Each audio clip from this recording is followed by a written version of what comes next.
चौपाल। बाल चौपाल।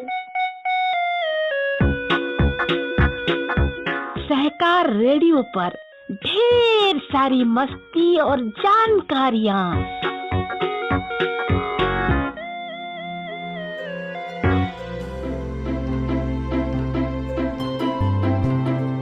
हेलो बच्चों, सहकार रेडियो के कार्यक्रम बाल चौपाल में आज आपके साथ हूँ मैं, आपकी स्वाति दीदी।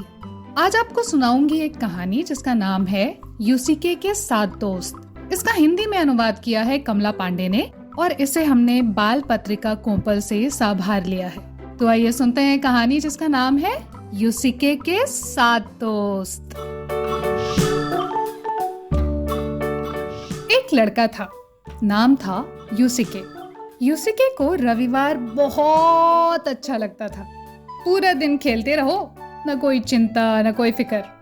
यूसीके चाहता था कि हमेशा रविवार ही उसके पास रहे। तो उसने एक दिन तय किया कि वो रविवार के घर जाएगा और उससे अपने दिल की बात कहेगा। यूसीके को लगता था कि सप्ताह के सभी दिन जंगल के उस पार रहते हैं जहाँ हर शाम सूरज डूबा करता है। आखिरकार जब वो हर सुबह जागता है तो सूरज ही तो एक नया दिन लेकर आता है। यूसीके ने सूरज के पीछे पीछे चलने का फैसला किया। तो वो चलता गया, चलते चलते घने अंधेरे जंगल के बीच जा पहुंचा। सूरज अब उसे दिखाई नहीं दे रहा था, तो वो सूरज को पकड़ने के लिए दौड़ने लगा। लेकिन पेड़ इतने घने थे कि लगता था जैसे उनका कहीं अंत ही नहीं है। वो खोज ही नहीं पाया कि उस दिन का सूरज कहाँ डूब गया। कुछ समय बाद यूसीके चींटियों की एक बड़ी सी बांबी के पास जा पहुंचा। चींटियां अपने घर के प्रवेश द्वार यानी दरवाजे को बंद करने में जुटी हुई थीं। रोज सूरज डूबने के बाद जब अंधेरा होने लगता था तो वे ऐसा ही किया करती थीं। क्या तुम में से कोई मुझे रविवार के घर का पता बता सकता है? यूसीके ने पूछा। हमें जंगल के सभी रास्ते मालूम है, लेकिन हमने उसे तो कभी देखा नहीं है। तुम गौरैया से क्यों नहीं पूछ लेते? शायद वो जानती हो।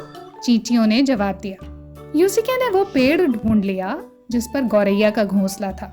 वो अपने बच्चे को लोरी सुनाकर सुला रही थी।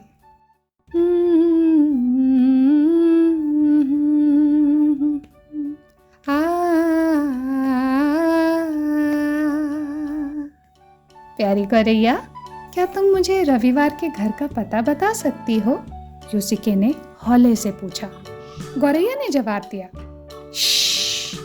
नहीं, मैं तो सारे दिन इधर उधर उड़ती रहती हूँ और अपने बच्चों के लिए कीड़े ढूंढती रहती हूँ। मैंने एक बार भी रविवार का घर नहीं देखा। शायद उल्लू को पता हो। वो एक बहुत बड़े ओक के पेड़ के पास रहता है। वो बहुत बुद्धिमान है।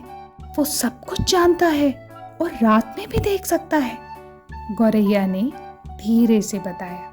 यूसीके ओक के पेड़ के पास गया और उल्लू से बोला, बुद्धिमान उल्लू भाई, क्या तुम मुझे रविवार के घर का रास्ता बता सकते हो? उल्लू दिन भर सोता रहता था और अभी अभी जागा था। अब अंधेरा होने वाला था। उसने कहा,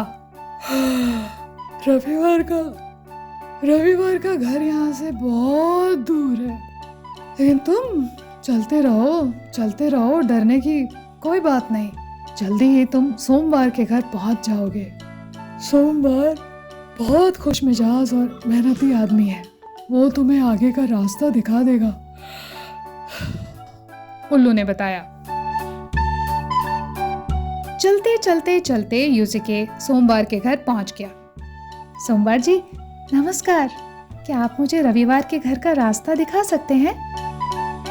क्यों नहीं नन्हे यूसीके, नमस्कार। रविवार के घर का रास्ता 6 दिनों का सफर है। अगर तुम मुझे सूखी घास की ढेरी लगाने में मदद करो तो मैं तुम्हें रास्ता बता दूंगा, सोमवार ने कहा। यूसीके तैयार हो गया। दिन भर वे लोग काम करते रहे और शाम तक उन्होंने मीठी खुशबू वाली सूखी घास की कई पूलियां बना डाली। सोमवार ने इतना बढ़िया काम करने के लिए यूसीके की तारीफ की और उसे मंगलवार के पास जाने का रास्ता बता दिया।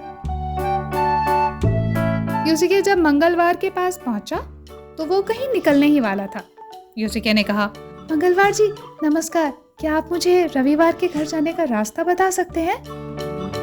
यहाँ से 5 दिनों का सफर है। मैं तुम्हें रास्ता बता सकता हूँ, पर मैं चाहता हूँ कि पहले तुम मेरी मदद करो।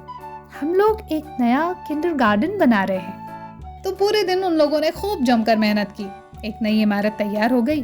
तब मंगलवार ने यूसिके को बुधवार के घर पहुंचने का रास्ता बता दिया। तो अब यूसिके पहुंचा बुधवार के पास। बुधवार भाई नमस्कार, मेहरबानी करके मुझे रविवार के घर का रास्ता बता दीजिए। उस समय बुधवार इतना व्यस्त था कि उसे जवाब तक देने की फुर्सत नहीं थी। एक बछड़े ने रस्सी तुड़ा ली थी और वो बेतहाशा इधर उधर भाग रहा था। आखिरकार बुधवार बोला, अरे पहले शैतान को पकड़ने में मदद करो, फिर हम बात करेंगे। दोनों ने मिलकर भागते हुए बछड़े को जल्दी ही पकड़ लिया। बुधवार ने यूसिके के फुर्तीलेपन की तारीफ की और फिर बोला, रविवार के घर पहुंचने में 4 दिन लगेंगे। तुम बृहस्पतिवार से पूछो, वो मुझसे बेहतर बता सकता है। अब ये बृहस्पतिवार जो है वो भी पास ही रहता था। वो अपने दरवाजे पे खड़ा था, जैसे कि यूसिके का इंतजार ही कर रहा हो। नमस्कार यूसिके, बृहस्पतिवार बोला। मैंने सुना है कि तुम एक बहुत अच्छे लड़के हो और हमेशा ही दूसरों की मदद किया करते हो। तो क्या तुम मेरी मदद करोगे? बगीचे की निराई जरूरी है और फूलों की सिंचाई भी करनी है। यूसिके को पहले तो ये काम अच्छा नहीं लगा, लेकिन फूलों को झूमता देखकर उसे ऐसा लगा मानो फूल अपना सिर हिलाकर उसे धन्यवाद दे रहे हों। फिर वो इस नतीजे पर पहुंचा कि आखिरकार उसे बागवानी का काम अच्छा लगता है। इतना अच्छा मददगार पाकर बृहस्पतिवार बहुत खुश हुआ। उसने यूसिके को बताया कि रविवार के घर पहुंचने में उसे 3 दिन और लगेंगे। उसने यूसिके को रविवार के घर का रास्ता भी बता दिया। तो अब ये यूसिके पहुंचा शुक्रवार के पास।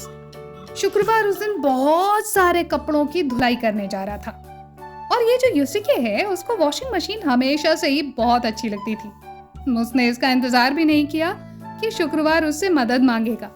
वो सीधे अपने पसंदीदा काम में जा भिड़ा। शुक्रवार ने उसे बताया कि रविवार के घर पहुंचने में 2 दिन और लगेंगे। इसके बाद यूसिके पहुंचा शनिवार के घर। तो उसने देखा कि वहां भी ढेरों काम करने को पड़े थे। शनिवार जी नमस्कार, क्या आप मुझे रविवार के घर का रास्ता बता सकते हैं?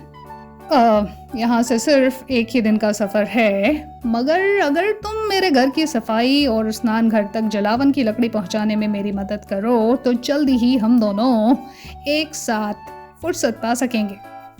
यूसिके ने खूब भाग दौड़कर मेहनत के साथ तब तक काम किया जब तक हर चीज चमक नहीं गई। फिर उसने स्नान किया, ये सोचकर कि साफ सुथरा होकर रविवार के घर जाना और अच्छा रहेगा। रविवार के घर तो सब कुछ ही बहुत सुंदर था और सबसे सुंदर था रविवार खुद। जल्दी ही रविवार के अतिथि यानी गेस्ट भी आने लगे। ये सप्ताह के बाकी सभी दिन थे। यूसिके उन सबको जानता था। रविवार ने कहा कि उसके घर में वही खुश रह सकता है जिसने पूरे हफ्ते अच्छी तरह काम किया हो। तब सप्ताह के बाकी सभी दिनों ने कहा कि यदि यूसिके ने पूरी लगन और तत्परता से काम नहीं किया होता तो इतना अच्छा काम कभी नहीं हो पाता। यूसिके उन सब की बात सुनकर बहुत खुश हुआ। फिर उन सब ने नृत्य करना शुरू किया। यूसिके तो रविवार से ये कहना भी भूल गया कि वो हर दिन आया करे, क्योंकि अब तो बाकी सभी दिन उसके दोस्त बन चुके थे।